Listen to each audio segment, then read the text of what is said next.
भाई स्वागत। आप तो बड़े दिनों बाद आए। मैं पहले सोच रहा हूं कि क्योंकि आप कानून के जानकार भी हैं, हाँ, बहुत पहला थोड़ा इस आरोप पर अगर स्थिति आप स्पष्ट कर पाए। राहुल गांधी बार बार, कांग्रेस पार्टी बार बार यह आरोप लगा रही है कि पहले चुनाव आयुक्तों पर केस चल सकता था, आपने हाल के सालों में वो कानून बदल दिया, अब आप वो प्रोसिक्यूट ही नहीं कर सकते उनको। आप तो जानकार हैं कानून के, थोड़ा बताइए ना ये कानून आपने क्यों बदला है।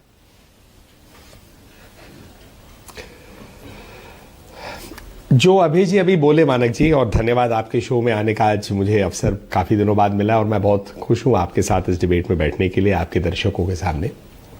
अभी जी काफ़ी विस्तार से कई विषयों पे बोले और आपका भी प्रश्न प्रासंगिक उसी कॉन्टेक्स्ट में है। इधर 3-4 इश्यूज हैं। एक है चुनाव और वोट और उसका अधिकार, फिर उससे जुड़ी हुई बात हो गई आधार, उससे फिर जुड़ी हुई बात हो गई अनुच्छेद 324 या आर्टिकल 324।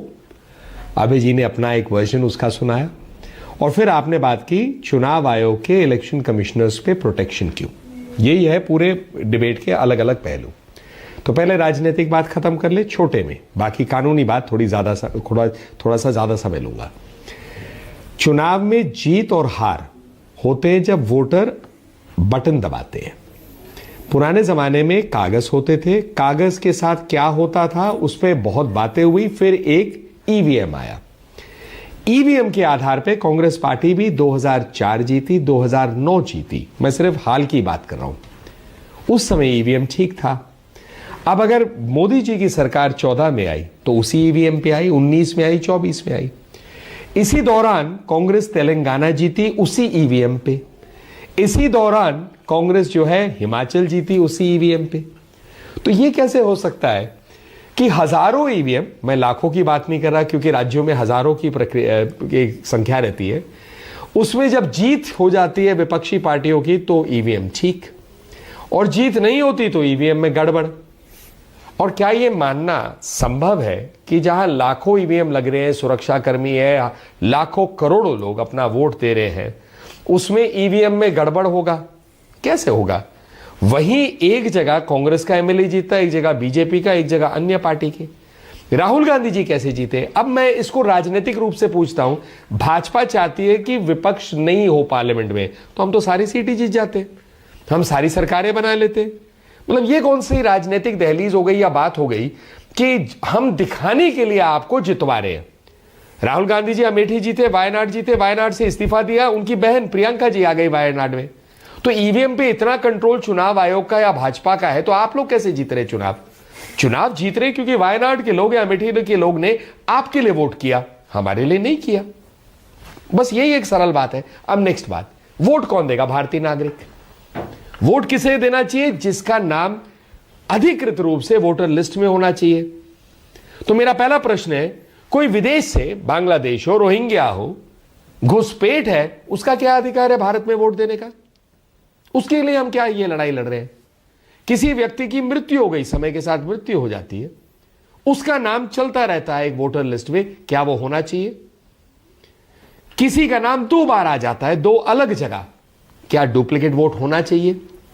कोई व्यक्ति है ही नहीं, अकाल्पनिक है, मतलब जो व्यक्ति असली नहीं है, उसका क्या नाम होना चाहिए? रामलाल, श्यामलाल, कोई नाम आपने डाल दिया और कह दिया कि भाई इसका वोट है, कोई ऐसा आदमी है ही नहीं। इसके लिए एक एसआईआर होता है। क्या पहली बार हो रहा है? नहीं हो रहा है, पहले भी हो चुका है, कई बार हो चुका है। तो क्या यह अधिकार है चुनाव आयोग के पास? तो पहले आधार की बात कर लूं। आधार जो है, it's not an identity card of an Indian citizen. यह स्पष्ट है, आधार के जजमेंट में है भाई, कॉन्स्टिट्यूशन बेंच है। तो आप उसको सिटीजनशिप का कैसे कह रहे हैं? 99% लोगों के पास आधार है, लेकिन वो सिटीजनशिप का प्रमाण नहीं है। ये कॉन्स्टिट्यूशन लॉ है भाई, क्लियर है जजमेंट में। अब आ जाते हैं हम संविधान पे, क्योंकि संविधान 324 आपने, मैं पढ़ देता हूं सिर्फ पहला वाक्य। Article 324, superintendence, direction and control of elections to be vested in an election commission. Superintendence मतलब ओवरऑल इंचार्ज, डायरेक्शन मतलब दिशा उसकी क्या होनी चाहिए, कंट्रोल कि हम उसको कैसे चलाएंगे। यह संवैधानिक रूप से उन पे अधिकार है। कानूनी बात आप करते आगे। पहले देश में एक ही पुस्तक है, संविधान, उसी से सब चीज पैदा होता है। संविधान के बाद अलग अलग कानून आते हैं, लेकिन संविधान से ऊपर नहीं हो सकते। यदि संविधान के विरुद्ध है या संविधान के ऊपर है या संविधान के साथ कॉन्फ्लिक्ट है तो सुप्रीम कोर्ट में या हाई कोर्ट में उसको चैलेंज कर सकते हैं, ठीक हटाया है, जाता ओके, है। हाँ, SIR बिहार का भी चैलेंज हुआ, ठीक है। कोई कानून या कोई वहां पर सुप्रीम कोर्ट में आदेश आए। मतलब ये किस प्रकार को आप कांग्रेस पार्टी और उनके नेता, चाहे राहुल जी हो कोई और हो, मतलब आप बताइए कि देश का लोकतंत्र कैसे ओके, मजबूत होगा? नलिन जी, अगर आप ओके, बोलेंगे ऑलराइट, वोट नलिन जी एक चोरी, सेकंड, नलिन जी चोरी का कोई आधार नहीं है। वन सेकंड, आपने संविधान की बात की ना, बताइए। आपने कानूनी बात कर दी, आपने पॉलिटिकल बात कर दी, मैं भी कानून ही आपका वो पढ़ के सुना रहा हूं एक, और ये है सेक्शन 16 है, सेक्शन 16 है जो ये कहता है, जो आपने चुनाव आयुक्तों के अपॉइंटमेंट, Section 16 किस अपॉइंटमेंट act के का? संबंध किस में act आपने का जो बात कर कानून रहे हैं? हाल में बदला, मैं उसे पढ़ के सुना रहा हूं। हाँ जी। Not with section 16 है, notwithstanding anything contained in any other law for the time being in force, no court shall entertain or continue any civil or criminal proceedings against any person who is or was a chief election commissioner or an election commissioner for any act, thing or word committed, done or spoken by him when or in the course of acting or purporting to act in the discharge of his official duty or function. पहले ठीक, election commissioner के पद पे रहते हुए उन पर case नहीं चल सकता था, आपने बदल दिया कि बाद में भी नहीं चल सकता है। नलिन कोहली, ऐसा क्यों किया गया? हाँ, नहीं बता सकते आपको, क्योंकि ज्यादा कठिन भी नहीं है। पहले आपकी बात को आंसर करते हैं और उसके साथ एक जुड़ी हुई बात है, फिर मैं बताता हूं, ताकि ये आपके दर्शक ना समझे कि मैं उससे भाग रहा हूं।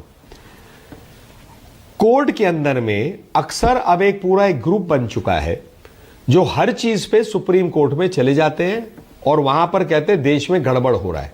राफेल में आपने देख लिया है, पेगासस में देख लिया, बड़ी बड़ी चीजों में कह रहा हूं, कहीं पर भी जब जजमेंट उनके पक्ष में नहीं आता, राम मंदिर में भी था, तो फिर कोर्ट का जजमेंट बेकार था या कोर्ट जो है खराब है। जब उनके पक्ष में कोई आदेश आ जाता है तो वो उसको कहते हैं भाई कोर्ट बहुत बढ़िया है। हम जो रोज काम करते हैं कोर्ट में, हारते भी है जीतते भी है, हमारे लिए कोर्ट का जो आदेश है मान्य है। हारते तो हम स्वीकारते, जीतते तो खुश होते हैं।